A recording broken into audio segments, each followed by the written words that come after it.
Boécio, A Consolação da Filosofia. Livro 5.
Mal havia ela acabado de falar, começou a examinar outro assunto.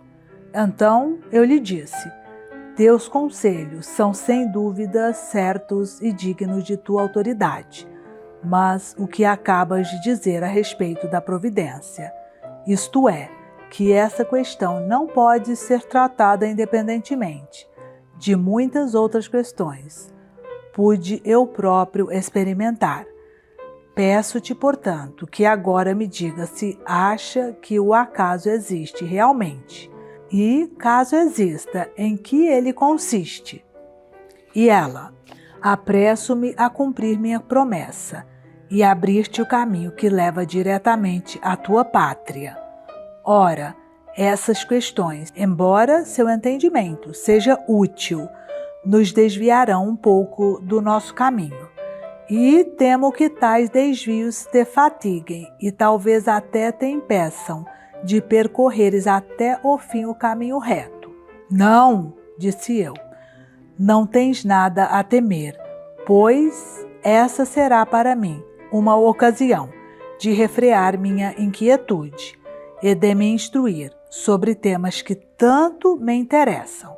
Cada ponto de tua argumentação me parecerá irrefutável, e nenhuma das conclusões será posta em dúvida. E ela: vou então satisfazer o teu desejo. E logo começou da seguinte maneira: se definirmos o acaso como um acontecimento produzido acidentalmente, e não por uma sequência de qualquer tipo de causa, longe de consentir na definição, considero essa palavra absolutamente desprovida de sentido, salvo a significação da realidade a que ela se refere. Com efeito, se Deus obriga todas as coisas a se dobrarem às suas leis, onde haveria lugar para o acaso? Nada pode ser feito a partir do nada. Esse é um axioma, cuja verdade jamais foi contestada, embora os antigos o fizessem princípio, não do princípio criador, mas da matéria criada, isto é, da natureza, sob todas as suas formas. Ora, se um fato se produzisse sem causa, poderíamos dizer que ele surgiu do nada. E se isso não pode ocorrer, também o acaso, tal como o acabamos de definir, não pode se produzir. Mas que, disse eu, não há nada que possa ser chamado de acaso ou acidente? Ou existirá uma outra realidade que escapa à compreensão dos homens, a qual possam corresponder essas palavras? Ela respondeu: Aristóteles, a quem eu tanto amo, nos fornece na sua física uma definição ao mesmo tempo breve e próxima da verdade. E qual é? Perguntei. Ele diz que toda vez que uma ação é realizada com um determinado fim, mas algo além do que estava sendo procurado acontece, por uma razão ou outra. Isto se chama acaso, como, por exemplo, quando alguém cava o solo para fazer um plantio e encontra ali um tesouro que estava escondido. Pode-se crer, com certeza, que isso aconteceu fortuitamente e, no entanto, o que ocorre não provém do nada. O acontecimento tem causas próprias, cujo conteúdo imprevisto e inesperado parece ter sido produzido pelo acaso. Pois, se o agricultor não tivesse sulcado o solo e o homem que colocou ali o seu dinheiro não o tivesse escondido no local, o ouro nunca teria sido descoberto. Tais são, portanto, as causas desse ganho fortuito, que resulta de uma série de circunstâncias e não de uma ação intencional. Com efeito, nem aquele que enterrou o ouro, nem aquele que revolveu seu campo, agiram com a finalidade de que esse ouro fosse descoberto. Mas, como eu já disse, acontece por uma soma de circunstâncias, que um revolveu a terra, justamente onde o outro havia escondido o ouro. Podemos, portanto, definir o acaso como um acontecimento inesperado, resultado de uma somatória de circunstâncias que aparece no meio de ações realizadas com uma finalidade precisa. Ora, o que provoca um tal conjunto de circunstâncias é justamente a ordem que procede de um encadeamento inevitável e tem como fonte a providência, que dispõe todas as coisas em seus lugares e tempo. Num desfiladeiro rochoso da Aquemênia, onde vem se fincar no peito dos que o perseguem a rápida flecha guerreira, o Tigre e o Eufrates se ajuntam numa única fonte, e logo suas águas se separam e se desunem. Se eles se reencontrassem e formassem novamente um único leito, tudo o que cada um transporta se reuniria lado a lado. Os navios se chocariam como troncos levados pela corrente, e suas águas, ajuntadas, traçariam um curso desastroso. No entanto, são o relevo do terreno e as leis do fluxo que regem os seus cursos. Dessa forma, embora pareça correr livremente, o acaso é regrado e seu curso obedece a leis. Agora concordo e vejo que tudo se passa como dizes, disse eu, mas nesse encadeamento de causas solidárias umas às outras, resta-nos ainda um pouco de livre-arbítrio? Ou o encadeamento do destino abrange também os movimentos da alma humana? Sim, respondeu ela, o livre-arbítrio existe, e nenhum ser dotado de razão poderia existir se não possuísse a liberdade e a faculdade de julgar. Com efeito, todo ser naturalmente capaz de usar a razão possui a faculdade do juízo, que lhe permite distinguir cada coisa. Portanto, é ele que julga o que deve ser evitado e o que deve ser procurado. E assim, procura-se tudo aquilo que se julga ser desejável, enquanto se faz de tudo para evitar o que se julga deva ser evitado. E é dessa forma que os seres providos de razão são igualmente providos da faculdade de dizer sim ou não, mas atenta para o fato de que nem todos os seres a possuem na mesma proporção. De fato, as substâncias celestes e divinas possuem um juízo profundo, uma vontade sem mácula e a capacidade de realizar seus desejos. Quanto às almas humanas, são necessariamente mais livres quando se mantêm na contemplação da inteligência divina e menos livres quando descem para juntar-se às coisas corporais, e menos livres ainda quando se ligam à carne, e elas alcançam o fundo da servidão, quando, levadas pelos vícios, deixam de ter a posse de sua própria razão. Pois, quando seus olhos deixam de ver a luz da verdade suprema, para baixarem sobre o mundo inferior e as trevas, sua visão logo se distorce sob o véu da ignorância, e essas almas são perturbadas por uma servidão, da qual elas mesmas são responsáveis, sendo, certa forma, prisioneiras de sua própria liberdade.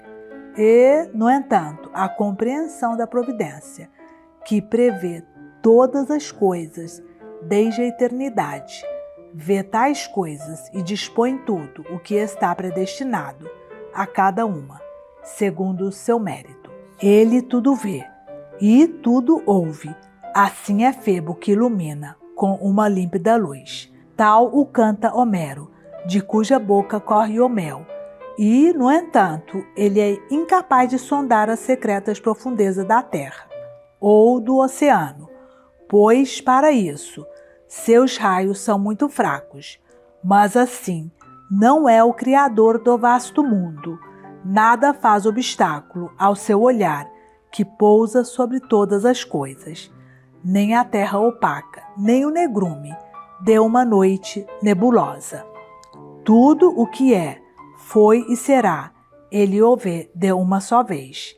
É a ele, pois somente ele vê tudo, que podemos chamar de verdadeiro sol. E então eu disse: pois bem, eis-me novamente confuso, devido a um problema mais difícil ainda de ser resolvido. E de que se trata? Perguntou ela. Já posso até adivinhar o que se passa na tua cabeça. E eu?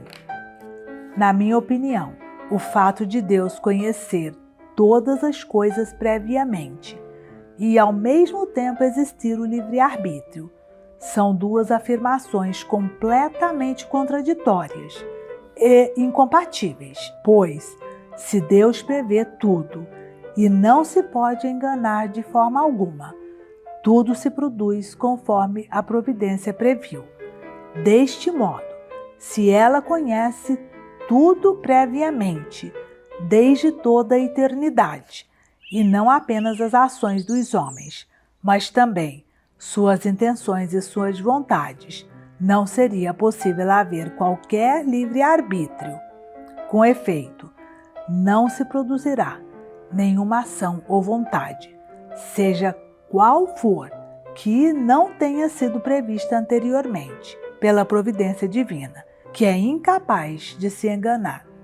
De fato, se esses acontecimentos podem tomar outro rumo que aquele que ela previu, não falaríamos mais numa firme presciência do futuro, mas, na realidade, de uma opinião incerta, o que seria, no meu ponto de vista, um sacrilégio. E é fato que eu não partilho a opinião e os raciocínios de alguns filósofos, pelos quais eles acreditam poder desatar o nó do problema. Segundo eles, se algo acontece, não é porque a providência tenha previsto que devia acontecer. Pelo contrário, é porque algo deve acontecer, que a providência divina é instruída de tal fato. Portanto, a proposição fica invertida, pois, desse modo, não é necessário que os acontecimentos ocorram, porque foram previstos, mas é necessário que eles sejam previstos, porque vão acontecer, como se o problema fosse saber quem é causa de quem. É a previsão dos acontecimentos futuros que causa a sua necessidade? Ou a necessidade dos acontecimentos futuros é que é a causa da providência? Quanto a mim, pretendo demonstrar que, seja qual for o encadeamento das coisas, um acontecimento, uma vez previsto, deve necessariamente se realizar, mesmo se a previsão divina pareça não atribuir aos acontecimentos futuros a necessidade de se realizarem. Suponhamos alguém que esteja sentado. Se isso ocorre, é necessariamente verdadeira a opinião, segundo a qual se supõe que ele esteja sentado. E, inversamente, se a opinião de que alguém esteja sentado é verdadeira, então a pessoa realmente está sentada. Portanto, há necessidade nos dois casos. No primeiro, o fato de alguém estar realmente sentado, e no segundo, que a opinião seja verdadeira. Mas se alguém está sentado, não é porque a opinião que se tem dele assim diga. Pelo contrário, a opinião é verdadeira, justamente porque alguém está sentado. Dessa forma, mesmo se aquilo que faça uma opinião ser verdadeira se explique de uma só maneira, há, no entanto, de ambas as partes uma necessidade comum. E é evidente que podemos raciocinar de igual modo com relação à providência e aos acontecimentos futuros. Com efeito, mesmo se os acontecimentos são previstos porque vão se produzir, não é pelo fato de terem sido previstos que ocorrem. Porém, é necessário que os acontecimentos futuros sejam previstos por Deus e que ocorram, o que elimina totalmente o livre-arbítrio. E, além disso, é um absurdo pensar que os acontecimentos que se desenrolam no tempo sejam obra da providência divina. Por conseguinte, que diferença há entre pensar que Deus prevê o futuro, porque ele vai se realizar, e considerar os acontecimentos passados como causados por sua suprema providência? Em outras palavras, assim como digo que uma coisa é, ela o é necessariamente, assim também como sei que algo será, ele o será necessariamente. Daí resulta que, quando uma coisa é prevista, ela se produz inevitavelmente. Enfim, se alguém faz um juízo a respeito de algo que não se conforma a ele, isso será não somente a ausência de saber, mas uma opinião equivocada, muito afastada da verdade do saber. Desse modo, se algo vai ocorrer sem que se saiba se é certo ou necessário que se produza, como poderíamos saber de antemão que ocorrerá? Pois, da mesma forma que o saber propriamente dito não se imiscui no erro, assim também o que é concebido por esse saber não pode ser de outra forma, senão como foi concebido. E, com efeito, a razão, porque o saber é isento de erro, é porque é necessário que tudo seja como ele concebe. E então, como Deus poderia conhecer previamente um futuro incerto? Pois, se ele pensa que os acontecimentos que podem até não ocorrer irão produzir-se inevitavelmente, então ele se engana, e seria um sacrilégio não apenas conceber essa hipótese, como declará-la em alta voz. E se, por outro lado, ele vê esses acontecimentos futuros como eles são, mas delimitando seu saber pelo fato de eles poderem acontecer ou não, o que seria então essa providência, que não abrange nada de certo e estável? Ou será que isso tem algo a ver com o ridículo oráculo de Tiresias? Tudo o que direi acontecerá ou não. E, da mesma forma em que a divina providência poderia manter sua superioridade sobre a opinião humana, se, a exemplo dos homens, ela julga incerto aquilo cuja realização é incerta, mas se do ponto de vista de Deus, a mais segura fonte de todas as coisas, não pode haver nada de incerto, os acontecimentos que ele previu devem acontecer com toda certeza. E também não pode haver nenhuma liberdade nas decisões e nos atos dos seres humanos, que a inteligência divina, prevendo todas as coisas sem risco de erro, liga e encadeia a um desenrolar único. Se admitirmos tal raciocínio, veremos claramente a nulidade dos valores humanos, que daí resulta.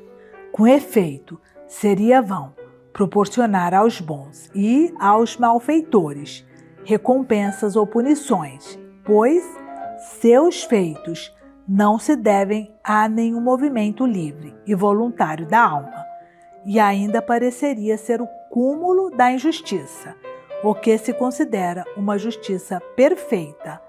Falo da punição dos malfeitores e da recompensa dos bons, já que eles não são levados a praticar o bem ou o mal por sua própria vontade, mas pelo fato de serem obrigados a uma necessidade certa de que assim será.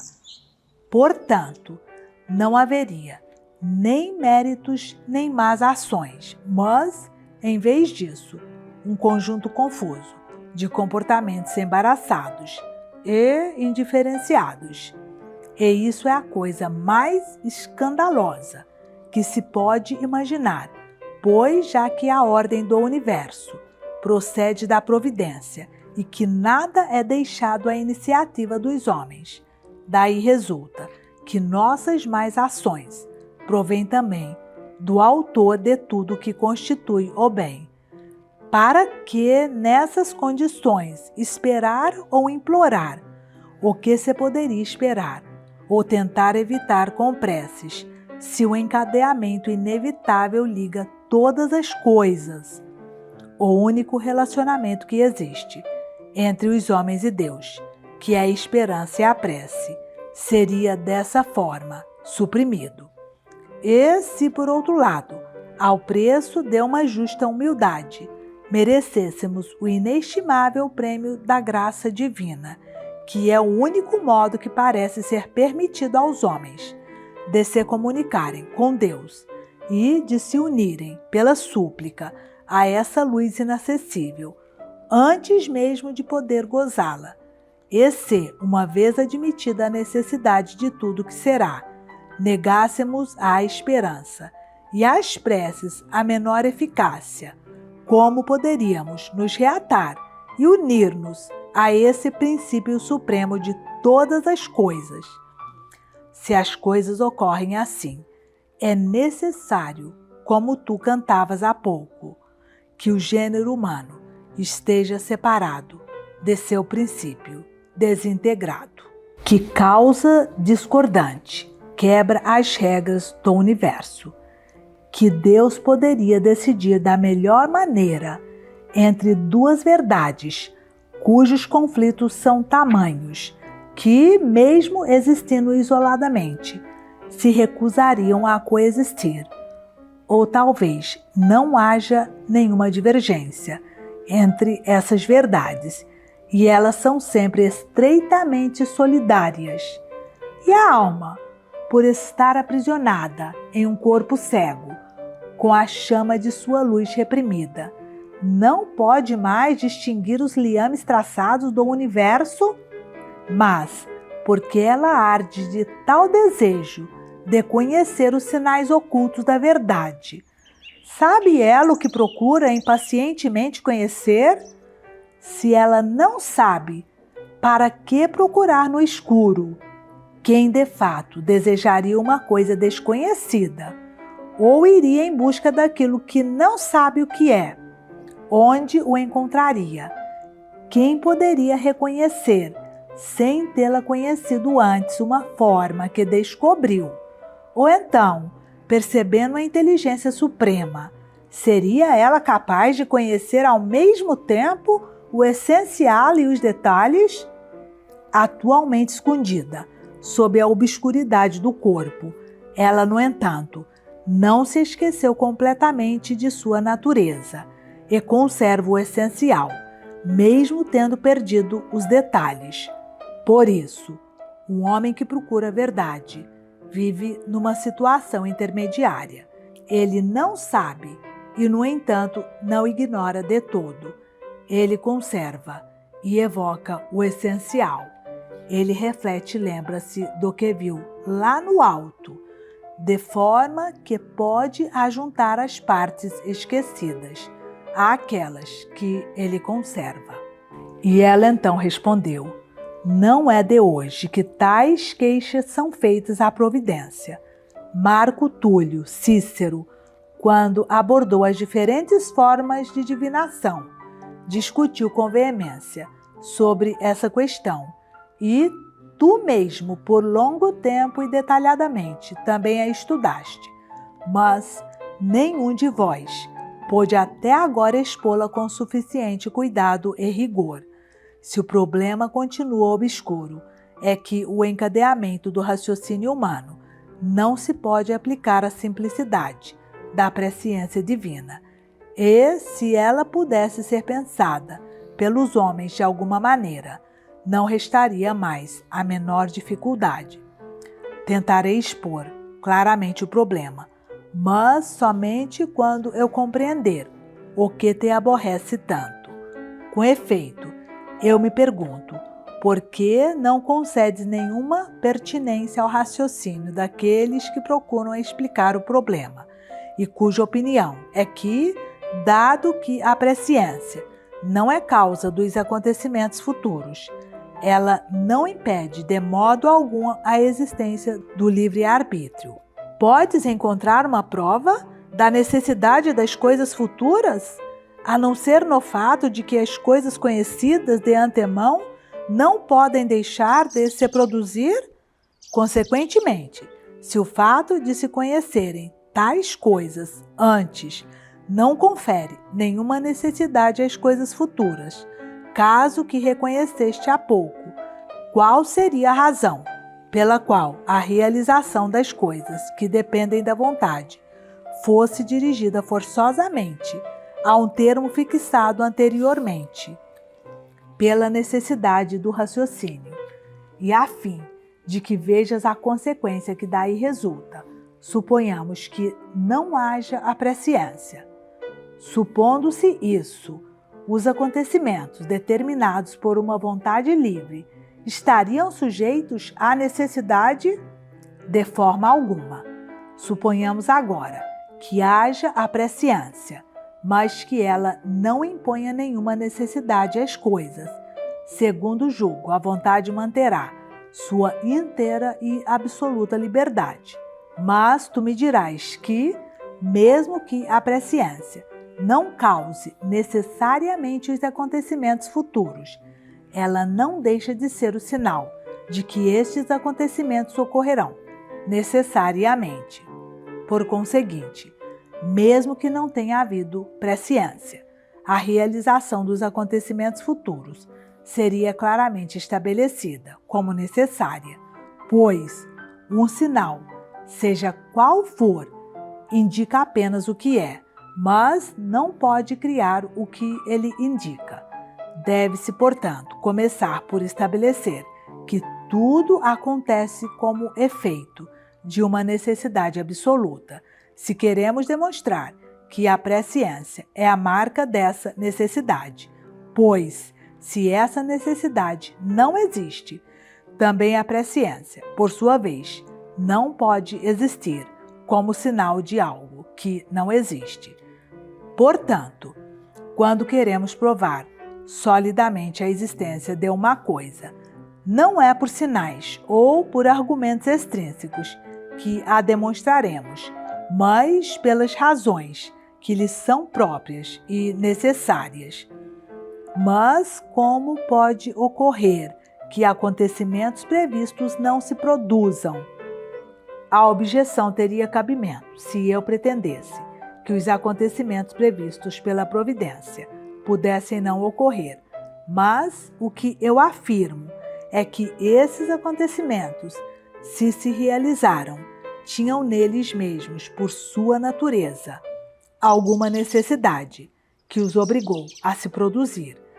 Creio que poderás compreender isso facilmente. Com efeito, quando vemos uma infinidade de acontecimentos desenrolar-se sob nossos olhares enquanto se estão realizando, como, por exemplo, os exercícios que os condutores de carros fazem diante de nós e todos os acontecimentos desse gênero, acaso algum desses atos é determinado pela necessidade? De forma nenhuma. Não distinguiríamos aí mais um ato de destreza, se todos esses movimentos fossem forçados. Ora, os atos que não são necessários no momento em que se realizam também não o eram anteriormente, mesmo se eles devessem acontecer mais tarde.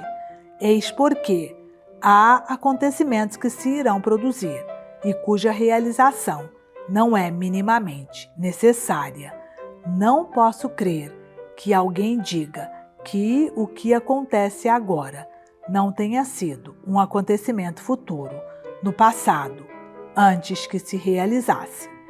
Eis, portanto, o gênero de acontecimentos que, embora já antes conhecidos, se realizam livremente, pois assim como o conhecimento do presente não torna necessários os fatos que se realizam, da mesma forma, a presciência do que vai acontecer não impõe nenhuma necessidade aos acontecimentos futuros. Mas tu dizes que o principal ponto de controvérsia é precisamente saber se é possível conhecer de antemão os acontecimentos cuja realização não é necessária. Isso parece a ti implicar uma contradição, pois, segundo pensas, se os acontecimentos são previstos, eles têm de ser necessários. Se negamos a sua necessidade, negamos também a presciência, já que a certeza não pode se aplicar senão a uma verdade certa. Com efeito, tu pensas que emitir um juízo que não se conforma à realidade significa afastar-se do caráter absoluto da verdade, pois o fato de que acontecimentos dúbios tenham sido previstos, como que para acontecer necessariamente, é para ti um erro de juízo, não mais a certeza infalível, já que do teu ponto de vista, considerar as coisas de forma diferente do que são, significa afastar-se da rigorosa precisão, da certeza absoluta. E a causa desse erro é que todos pensam que conhecem algo a partir das propriedades e da natureza do que é conhecido, enquanto o que ocorre é justamente o contrário.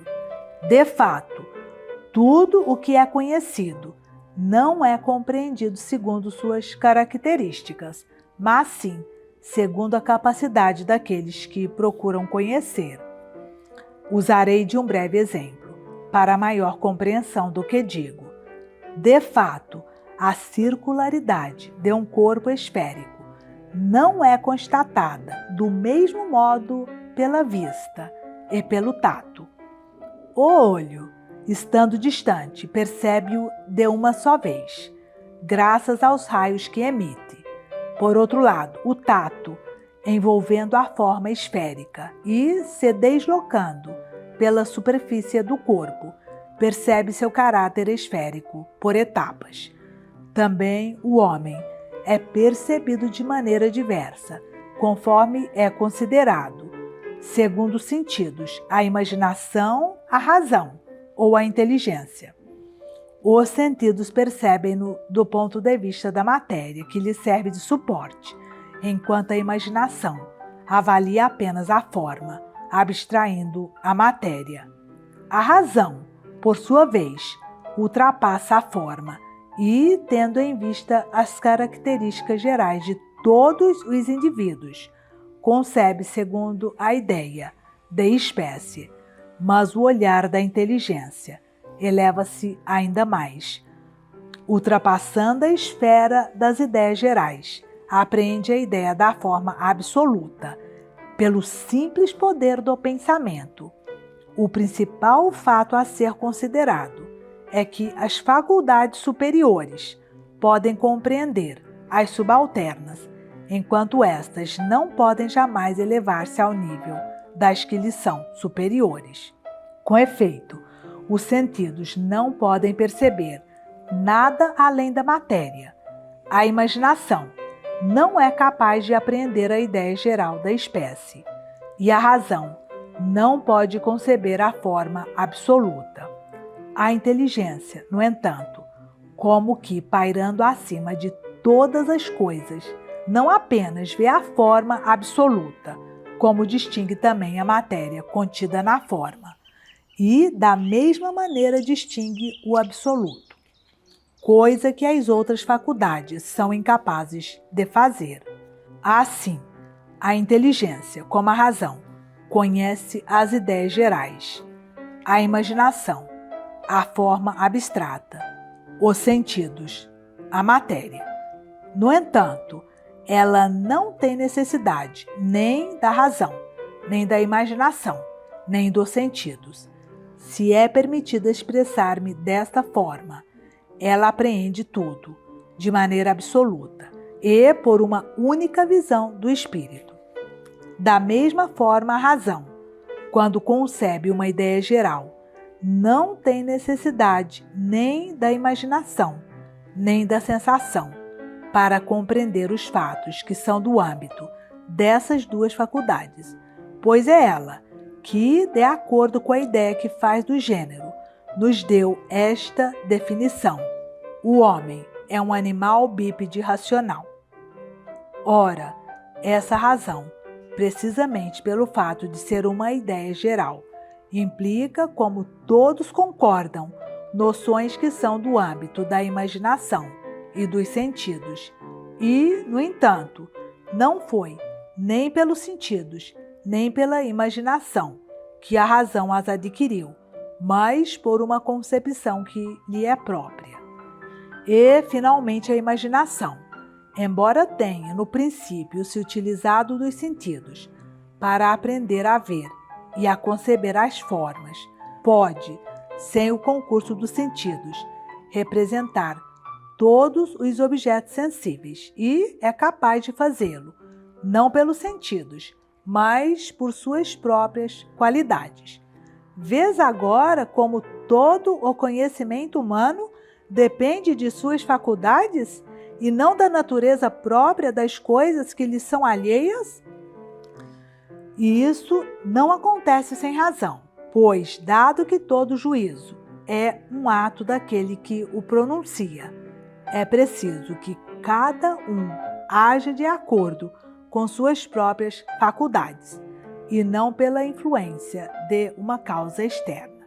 Outrora o pórtico nos deu quão obscuros e sábios anciãos.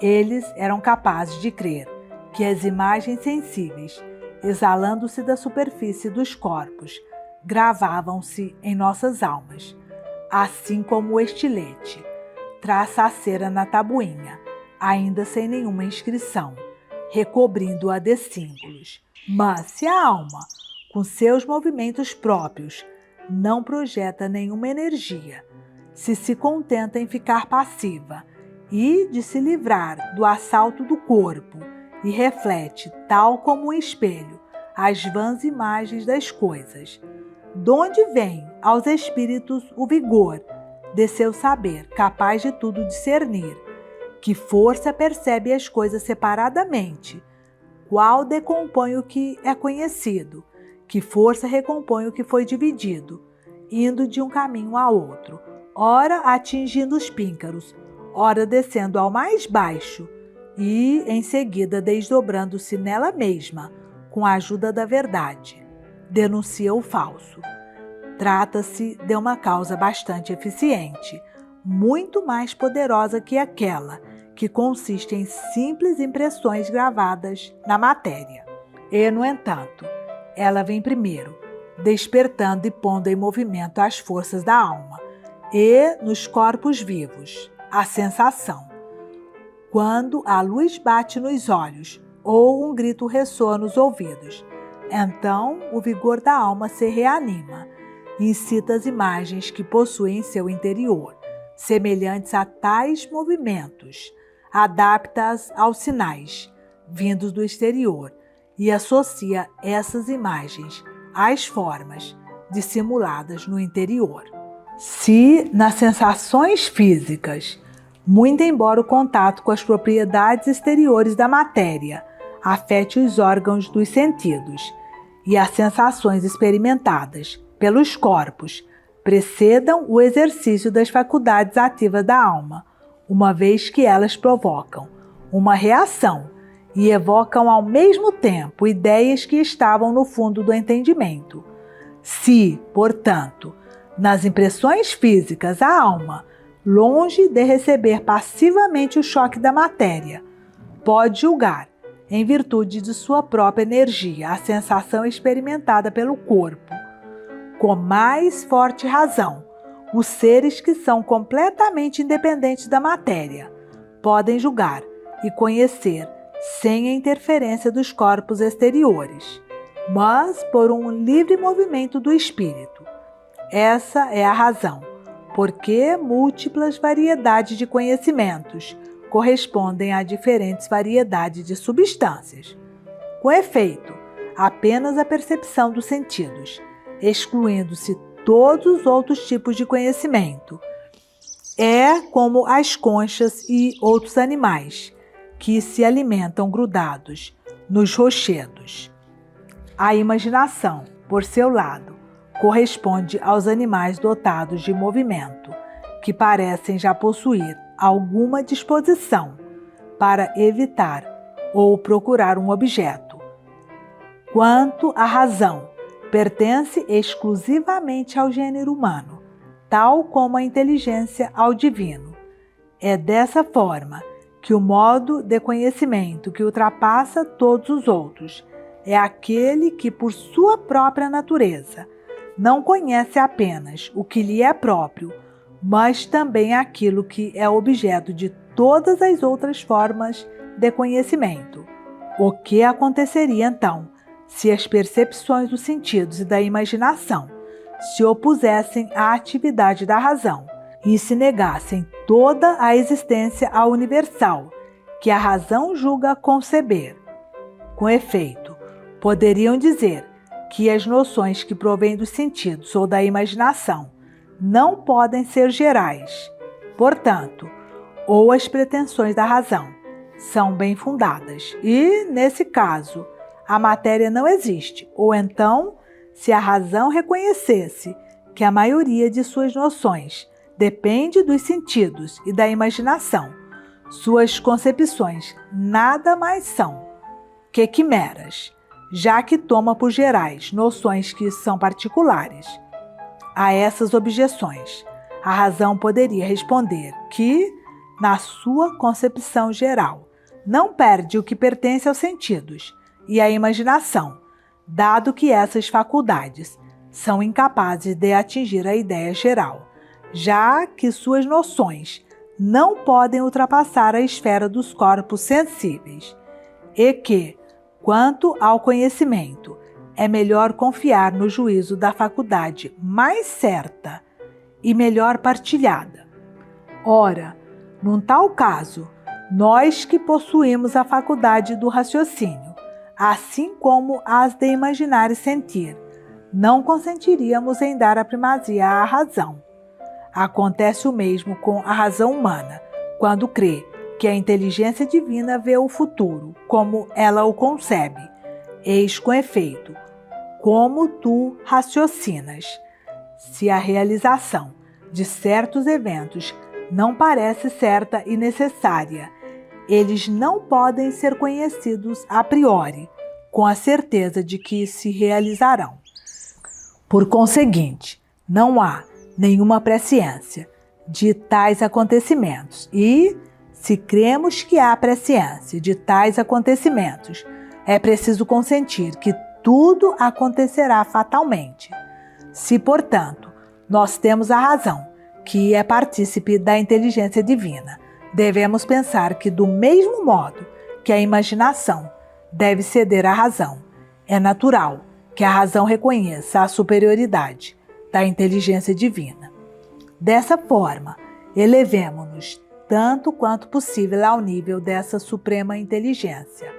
Então, com efeito, a razão verá o que ela não pode ver em si mesma, o que concebe a presciência divina, com toda a precisão e certeza, mesmo que esses acontecimentos não se realizem, e a apreenderá, não por uma simples conjectura, mas por uma intuição suprema, absoluta e sem limites. Quão grande é a variedade de formas e estruturas dos seres animados que povoam a natureza. Com seus ventres alongados, alguns, com grande esforço, deslizam sobre a poeira, onde arrastam seus corpos. Outros, cortando o ar, com rápidas asas, com seu vôo audacioso, se lançam no vácuo. Outros, fixados ao solo, com seus passos seguros, povoam a sombra dos bosques ou a relva dos prados. Diferem uns dos outros em figura e em aspectos. No entanto, a face de todos eles se inclina para a terra e curvam-se ao solo por seu instinto irracional. Somente o homem eleva ao céu seu rosto audacioso e, de pé, o corpo reto em seu porte altivo, do alto vê a terra com desprezo. Mortal, não é tanto teu olhar e tua face, mas tua alma, que deve elevar-se aos céus. O homem, filho do céu, iguala-se ao animal, quando deixa que seu corpo se apodere de sua alma. Uma vez que já foi demonstrado que tudo o que é conhecido não o é por sua própria natureza, mas a partir da natureza daqueles que buscam conhecer. Vejamos agora, nos limites que nos são permitidos, qual é a natureza da substância divina, a fim de que possamos também distinguir de que espécie é seu saber. Todas as pessoas que vivem, de acordo com a razão, partilham da certeza de que Deus é eterno. Procuremos, portanto, ver o que é a eternidade, pois é ela que nos esclarece sobre a natureza divina, bem como sobre sua sabedoria. Pois bem, a eternidade é a posse inteira e perfeita de uma vida ilimitada, tal como podemos concebê-la, conforme ao que é temporal. Com efeito, todo ser que vive o presente no tempo, vem do passado e caminha para o futuro, e não há nada relacionado ao tempo que possa abarcar toda a extensão de uma vida ao mesmo tempo. Esses seres não podem apreender novamente, no dia seguinte, o que já foi perdido no anterior, e, numa vida vivida dia a dia, só se pode viver o momento presente, transitório e fugaz. Portanto, aquele que está sujeito à lei do tempo, mesmo se, como pensava Aristóteles, sempre começa e jamais cessa de ser, e cuja vida se desenrola, segundo o ritmo de um tempo ilimitado, não pode, no entanto, ser concebido como um ser eterno, pois, mesmo que a extensão de sua vida seja ilimitada, não pode apreender e abarcar totalmente e de uma só vez sua vida, já que não possui mais o passado e ainda não desfrutou o futuro. Por conseguinte, aquele que apreende e possui de uma só vez a totalidade da plenitude de uma vida sem limites, a qual não falta nada do futuro, nem nada escapa do passado. Esse sim pode ser considerado com razão como um ser eterno, e é necessário que ele esteja sempre presente e em plena posse de si mesmo, já que para ele o presente abarca todo o tempo ilimitado. Portanto, não tem razão aqueles que, ao ouvirem dizer que Platão acreditava que este mundo não teve começo e tampouco terá um fim no tempo, concluem que, desse modo, o mundo criado partilha da eternidade de seu Criador. De fato, uma coisa é percorrer uma vida sem limites, coisa que Platão atribui ao mundo, e outra é abarcar, de uma só vez, toda a presença de uma vida sem limites, o que evidentemente é próprio da inteligência divina. E Deus tampouco deve ser concebido como anterior à criação, quanto à quantidade de tempo que decorreu, mas, sobretudo, com relação à indivisibilidade que caracteriza sua natureza. Com efeito, é essa natureza presente de uma vida imóvel que imita o desenrolar ilimitado do tempo e, como o tempo não pode reproduzi-lo, nem se igualar a ele, degrada-se, passando da imobilidade ao movimento, e limita-se, passando da indivisibilidade desse presente a uma quantidade infinita de futuro e de passado. E, uma vez que ele não pode estar em plena posse da plenitude da vida, ao mesmo tempo, devido ao fato de que não cessa de passar de uma forma a outra, dá a impressão de assemelhar-se até certo ponto àquilo que não pode realizar, nem imitar, pois está atado ao tipo de presente breve e fugidio que, por ter certa semelhança com o presente permanente, confere a tudo o que toca a impressão de que o ser é permanente. Mas, como ele não pôde ficar na permanência, o tempo se deixou levar pelo caminho do infinito e, dessa forma, perdeu-se num caminho onde não pode abarcar a plenitude em sua permanência. Eis porque, se quisermos definir corretamente as coisas, diremos como Platão, que Deus com certeza é eterno, mas o mundo apenas perpétuo.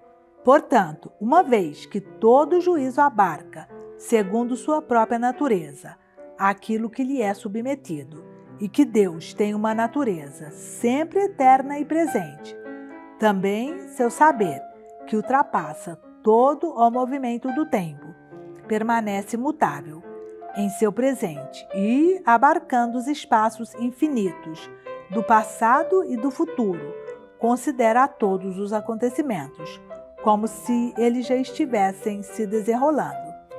É dessa forma que, se queres ter uma ideia de sua presciência, pela qual ele distingue todas as coisas, estarás mais próximo da verdade, se a considerares não como a presciência do futuro, mas como a ciência de uma eminência a qual não se pode ultrapassar. Assim, preferimos chamá-la de previdência e não previsão, pois ela se estabelece longe do que há, mais abaixo, e é dessa forma que, dos cimos do universo, ela supervisiona todas as coisas. Portanto, por que queres tu que aquilo sobre o qual se espalha a luz divina se torne necessário, quando nem os próprios homens tornam necessário aquilo que querem? Acaso teu olhar confere a menor necessidade àquilo que vês no presente? Não, respondi. Ora, se é permitido comparar o presente divino ao presente humano, do mesmo modo que tu vês certas coisas neste presente temporal, que é o teu, assim Deus discerne todas as coisas em seu presente eterno. Essa é a razão, porque a presciência divina não modifica a natureza das coisas em suas propriedades e as vê presentes em seus lugares, tais como elas se realizarão um dia no tempo. Ela não se engana com o juízo que faz das coisas e, de uma só visada de sua inteligência, distingue perfeitamente o que ocorrerá de maneira necessária, tal como vós, homens, vedes alguém andando sobre a terra e o sol se levantar sobre o céu. Mesmo se percebeis as duas coisas ocorrerem ao mesmo tempo, distinguis também uma da outra, e considerais a primeira como o efeito do livre-arbítrio e a segunda como necessária. Da mesma maneira, vendo de cima todas as coisas, o olhar divino não modifica a qualidade das coisas, que estão corretamente presentes em seus devidos lugares, mas que são futuras com relação ao tempo. E é por isso que não se trata de uma opinião, mas sim de um conhecimento embasado na verdade, quando Deus sabe que uma coisa vai se produzir e em relação à qual Ele não ignora que esteja livre da necessidade de se produzir.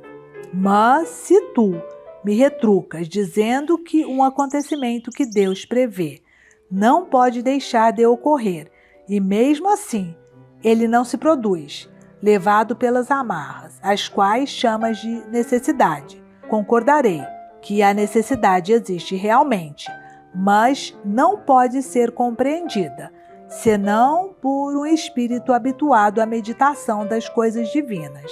Eu diria até que esse mesmo acontecimento que está por vir é, em verdade, necessário, se o remetemos ao conhecimento que Deus dele tem, mas considerado em sua própria natureza.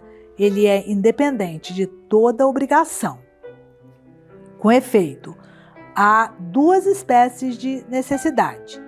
Uma absoluta, tal como aquela que sujeita os homens à morte. A outra condicional, como, por exemplo, quando sabes que um homem está andando, e ele realmente está, pois o que todos sabem não pode diferir do conhecimento dessa coisa, mas essa condição não implica de forma alguma uma necessidade simples. Com efeito, essa necessidade não resulta da natureza própria de alguma coisa, mas do acréscimo de uma condição, pois nenhuma necessidade obriga alguém que caminha por sua própria vontade a seguir outra direção, mesmo se enquanto ele anda, siga uma direção. Consequentemente, se a providência vê algo como estando presente, esse algo necessariamente deve estar, embora ela não possa imprimir nenhuma necessidade que esteja ligada a uma natureza distinta. Ora, Deus vê como presentes os acontecimentos futuros, que resultam do livre-arbítrio. Por conseguinte, esses acontecimentos, do ponto de vista do olhar divino, tornam-se necessários e submetidos a uma condição que é o conhecimento divino. Mas, considerados em si mesmos, não perdem a absoluta liberdade de sua natureza. Daí resulta que todos os acontecimentos que Deus conhece de antemão e que vão se produzir-se-ão, com certeza, mas alguns deles provêm do livre-arbítrio e, embora se produzam, não perdem, ao se realizarem, sua natureza própria, segundo a qual, antes que ocorram, poderiam não acontecer. E que importa se eles não são necessários, já que, devido à condição do saber divino, ocorrerão mesmo, de certa forma, como se estivessem sujeitos à necessidade. É precisamente o que ocorre nos exemplos que acabei de mencionar. O sol que se levanta e o homem que caminha. No momento em que esses acontecimentos se produzem, não podem deixar de se realizar e, no entanto, um deles, antes mesmo que ocorresse, deveria necessariamente ocorrer, e o outro não. E é dessa forma que Deus considera todas as coisas em seu presente eterno. Elas se realizarão com certeza, mas algumas delas procedem forçosamente da necessidade das coisas, enquanto outras procedem do poder daquelas que se realizam. Portanto, não nos enganamos ao dizer que, se vemos as coisas da perspectiva divina, são necessárias, mas consideradas nelas mesmas, estão livres de qualquer vínculo com a necessidade. Acontece o mesmo com tudo o que está relacionado aos sentidos. Se os encaramos do ponto de vista da razão, são universais, mas se os consideramos em si mesmos, são singulares. Se estivesse em teu poder mudar os planos, tornarias vã a providência, uma vez que talvez pudesses modificar o que ela conhece previamente. Eu responderia que podes mesmo mudar o rumo de teus projetos, mas, dado que a verdade da providência vê em seu presente, que podes realizar tudo conforme ela deseja, ou tomar outro rumo que é o teu, não podes de forma alguma evitar a presciência divina, pois não podes escapar do olhar sempre presente, mesmo se tomas outro rumo, recorrendo a teu livre-arbítrio. Que dirias então? O saber divino poderia ser modificado por tuas disposições, a ponto de, conforme quisesses, tal ou tal coisa, não soubesse ele de tuas hesitações? De forma alguma. O olhar divino precede de longe todo o futuro e ele o faz vir no presente segundo o modo de conhecimento que lhe é peculiar, sem passar, como tu crês, da presciência de uma coisa a outra, mas de um só golpe de vista. Ele prevê e abarca tuas mudanças, sem se modificar. E Deus possui essa imediaticidade da compreensão e visão de todas as coisas, não da realização de acontecimentos futuros somente, mas de sua própria indivisibilidade. E é também dessa forma que podemos resolver as dificuldades que acabas de mencionar e que se baseia no sacrilégio de se dizer que nossas ações futuras fornecem a causalidade do saber de Deus. Na verdade, a natureza desse saber, que abarca todas as coisas num conhecimento imediato, fixa todas as coisas num limite, sem depender em nada dos acontecimentos futuros. Sendo assim, os mortais conservam seu livre-arbítrio intacto e não há nenhuma injustiça nas leis, que propõem recompensas e punições às vontades, que são absolutamente livres de toda necessidade. Aquele que nos observa do alto, que perdura eternamente, que tem a presciência de todas as coisas, é Deus, que, com a eternidade sempre presente de seu olhar, concorda com a qualidade futura de nossas ações, distribuindo aos bons as recompensas e aos maus os castigos, e não é em vão que colocamos em Deus nossas esperanças e preces, as quais, sendo justas, não podem permanecer sem algum efeito. Afastai-vos, portanto, do mal, cultivai o bem, elevai vossas almas à altura de vossas justas esperanças, e fazei chegar aos céus vossas humildes preces, a menos que queirais esconder a verdade. É grande a necessidade que tendes de viver segundo o bem, quando agis sob os olhos de um juiz, que tudo vê.